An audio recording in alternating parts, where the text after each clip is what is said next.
श्री विष्णु पुराण प्रथम अंश दूसरा अध्याय। 24 तत्वों के विचार के साथ जगत के उत्पत्ति क्रम का वर्णन और विष्णु की महिमा। श्री पराशर जी बोले, ब्रह्मा, विष्णु और शंकर रूप से जगत की उत्पत्ति, स्थिति और संहार के कारण हैं तथा अपने भक्तों को संसार सागर से तारने वाले हैं।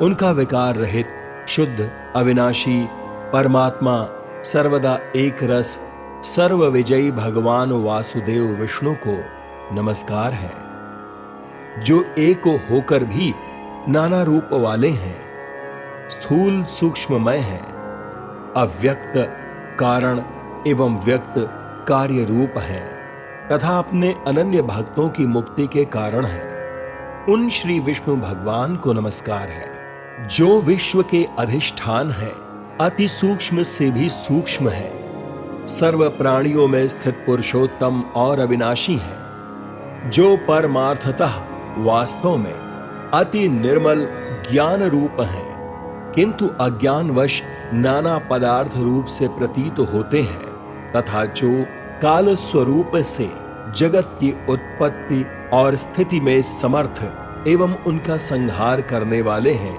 उन जगदीश्वर, अजन्मा, अक्षय और अव्यय भगवान विष्णु को प्रणाम करके तुम्हें वह सारा प्रसंग क्रमशः सुनाता हूं, जो दक्ष आदि मुनि श्रेष्ठों के पूछने पर पितामह भगवान ब्रह्मा जी ने उनसे कहा था। वह प्रसंग दक्ष आदि मुनियों ने नर्मदा तट पर राजा पुरुत्कुत्स को सुनाया था तथा पुरुत्कुत्स ने सारस्वत और सारस्वत ने मुझको सुनाया था, जो पर से भी परे, परम श्रेष्ठ, अंतरात्मा में स्थित परमात्मा, रूप, वर्ण, नाम और विशेषण आदि से रहित है, जिसमें जन्म, वृद्धि, परिणाम, क्षय और नाश, इन 6 विकारों का सर्वथा अभाव है, जिसको सर्वदा केवल है इतना ही कह सकते हैं, तथा जिनके लिए यह प्रसिद्ध है कि वे सर्वत्र हैं और उनमें समस्त विश्व बसा हुआ है। इसीलिए ही विद्वान, जिसको वासुदेव कहते हैं, वही नित्य, अजन्मा, अक्षय, अव्यय, एक रस और हेब गुणों के अभाव के कारण निर्मल पर ब्रह्म है। वही इन सब व्यक्त कार्य और अव्यक्त कारण जगत के रूप से तथा इसके साक्षी पुरुष और महाकारण काल के रूप से स्थित है। हे द्विज, पर ब्रह्म का प्रथम रूप पुरुष है, अव्यक्त प्रकृति और व्यक्त महदादि उसके अन्य रूप हैं, तथा सबको शोभित करने वाला होने से काल उसका परम रूप है। इस प्रकार जो प्रधान, पुरुष, व्यक्त और काल इन चारों से परे हैं तथा जिन्हें पंडित जन ही देख पाते हैं, वही भगवान विष्णु का परम पद है। प्रधान, पुरुष, व्यक्त और काल, ये भगवान विष्णु के रूप पृथक पृथक संसार की उत्पत्ति, पालन और संहार के प्रकाश तथा उत्पादन में कारण है। भगवान विष्णु जो व्यक्त, अव्यक्त, पुरुष और काल रूप से स्थित होते हैं, इसे उनकी बाल व्रत क्रीड़ा ही समझो। उनमें से अव्यक्त कारण को, जो सद सद्रूप कारण शक्ति विशिष्ट और नित्य सदा एक रस है, श्रेष्ठ मुनिजन प्रधान तथा सूक्ष्म प्रकृति कहते हैं। वह क्षय रहित है, उनका कोई अन्य आधार भी नहीं है तथा अप्रमेय, अजर, निश्चल शब्द, स्पर्शीद शून्य और रूपादि रहित है। वह त्रिगुणमय और जगत का कारण है तथा स्वयं अनादि एवं उत्पत्ति और लय से रहित है। ये संपूर्ण प्रपंच प्रलय काल से लेकर सृष्टि के आदि तक इसी से व्याप्त था। हे विद्वन, श्रुति के मर्म को जानने वाले श्रुति पारायण ब्रह्मवेत्ता महात्मा गण इसी अर्थ को लक्ष्य करके प्रधान के प्रतिपादक इस श्लोक को कहा करते हैं। उस समय प्रलय काल में न दिन था, न रात्रि थी, न आकाश था, न पृथ्वी थी, न अंधकार था, न प्रकाश था, और न इनके अतिरिक्त कुछ और ही था। बस श्रोतादि इंद्रियों और बुद्धि आदि का अविषय एक प्रधान ब्रह्म और पुरुष ही था। हे विप्र, विष्णु के परम उपाधि रहित स्वरूप से प्रधान और पुरुष ये दो रूप हुए। उसी विष्णु के जिस अन्य रूप के द्वारा वे दोनों सृष्टि और प्रलय काल में संयुक्त और वियुक्त होते हैं, उस रूपांतर का ही नाम काल है। बीते हुए प्रलय काल में यह व्यक्त प्रपंच प्रकृति में लीन था, इसलिए प्रपंच के इस प्रलय को प्राकृत प्रलय कहते हैं। हे द्विज, काल रूप भगवान अनादि है, इनका अंत नहीं है, इसलिए संसार की उत्पत्ति, स्थिति और प्रलय भी कभी नहीं हो सकते। वे प्रवाह रूप से निरंतर होते रहते हैं। हे मैत्रेय, प्रलय काल में प्रधान प्रकृति के साम्यावस्था में स्थित हो जाने पर और पुरुष के प्रकृति से पृथक स्थिति हो जाने पर विष्णु भगवान का काल रूप प्रवृत्त होता है। तदनंतर सर्ग काल उपस्थित होने पर उन पर ब्रह्म परमात्मा विश्व रूप सर्वव्यापी सर्वभूतेश्वर सर्वात्मा परमेश्वर ने अपनी इच्छा से शोभित किया। जिस प्रकार क्रियाशील न होने पर भी गंध अपनी सन्निधि मात्र से ही सबको शोभित कर देता है, उसी प्रकार परमेश्वर अपनी सन्निधि मात्र से ही प्रधान और पुरुष को प्रेरित करते हैं। हे ब्राह्मण, वह पुरुषोत्तम ही इनको शोभित करने वाले हैं और वे ही शुद्ध होते हैं तथा संकोच, साम्य और विकास शोभ युक्त प्रधान रूप से भी वे ही स्थित हैं। ब्रह्मादि समस्त ईश्वरों के ईश्वर वे विष्णु ही समष्टि व्यष्टि रूप ब्रह्मादि जीव रूप तथा महातत्व रूप से स्थित हैं। हे द्विज श्रेष्ठ, सर्ग काल के प्राप्त होने पर गुणों की साम्यावस्था रूप प्रधान जब विष्णु के क्षेत्रज्ञ रूप से अधिष्ठित हुआ तो उससे महत्तत्व की उत्पत्ति हुई। उत्पन्न हुए महान को प्रधान तत्व ने आवृत्त किया।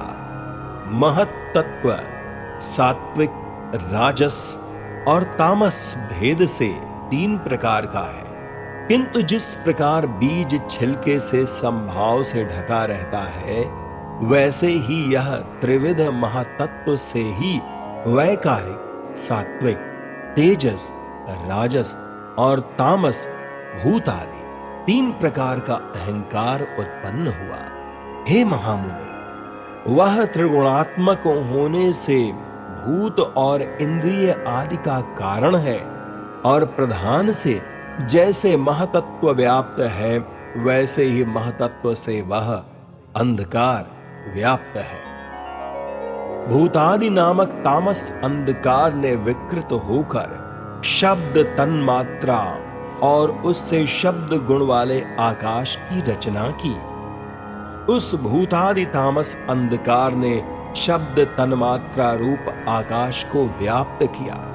फिर शब्द तन्मात्रा रूप आकाश ने विकृत होकर स्पर्श तन्मात्रा को रचा। उस स्पर्श तन्मात्रा से बलवान वायु हुआ, उसका गुण स्पर्श माना गया है। शब्द तन्मात्रा रूप आकाश ने स्पर्श तन्मात्रा वाले वायु को आवृत्त किया है।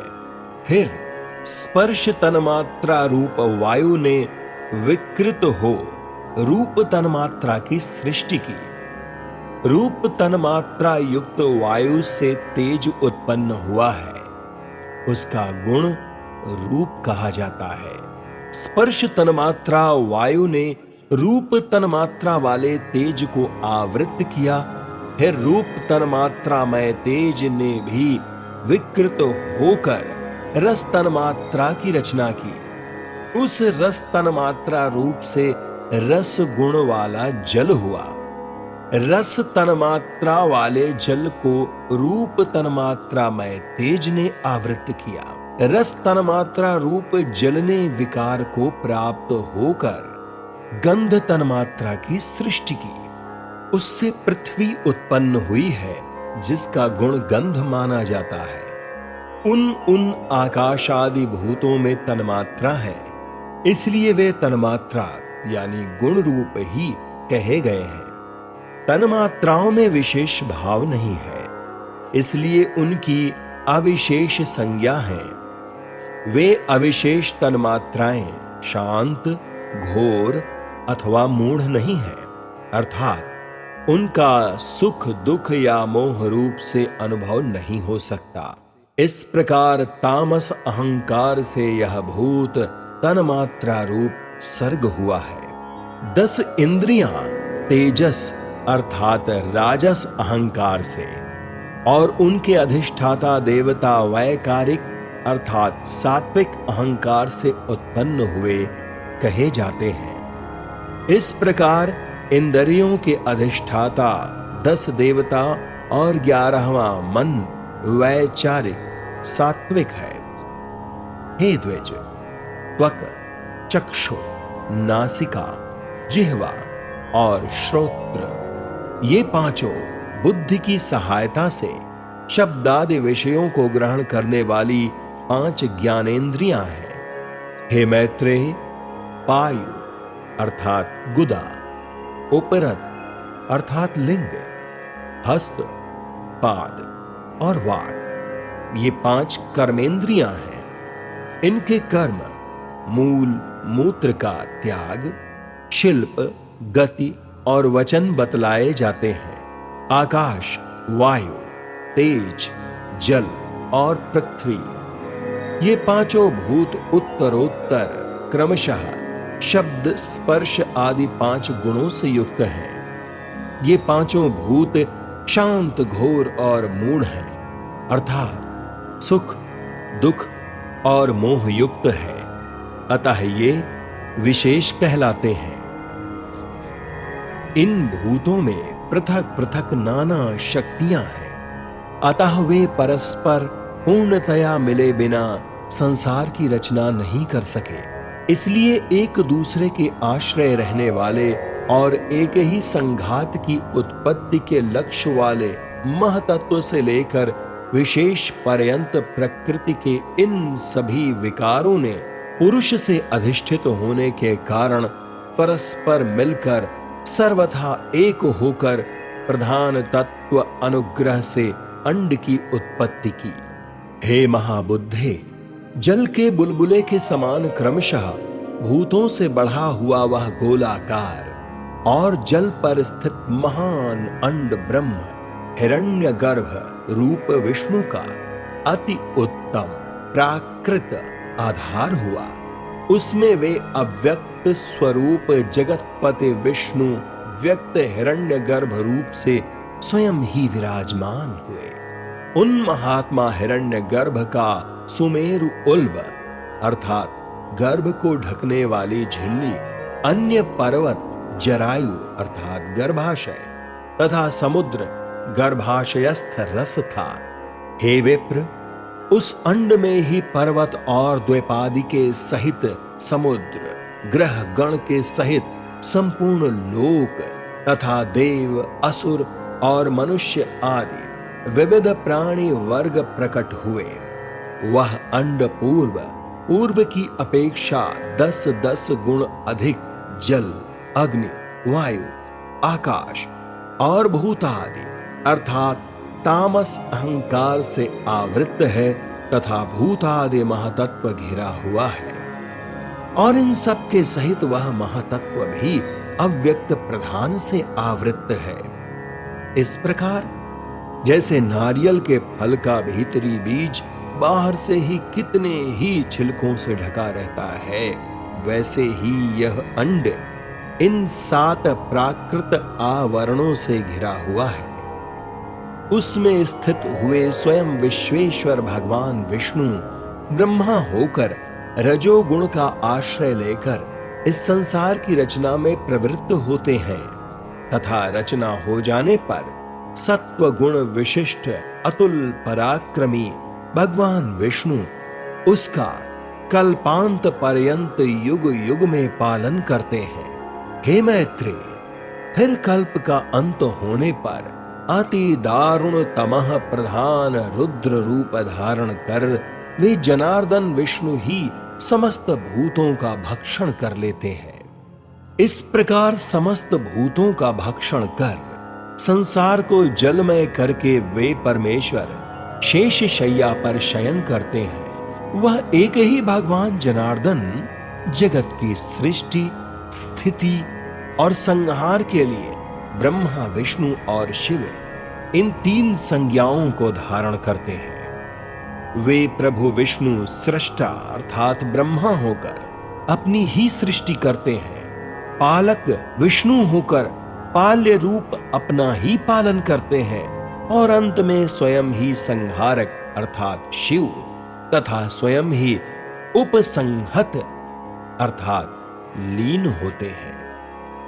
पृथ्वी, जल, तेज, वायु और आकाश तथा समस्त इंद्रियां और अंतःकरण आदि जितना जगत है सब पुरुष रूप है, और क्योंकि वह अव्यय विष्णु ही विश्व रूप और सब भूतों के अंतरात्मा है, इसलिए ब्रह्मादि प्राणियों में भी सर्गाधिक भी उन्हीं के उपकारक हैं।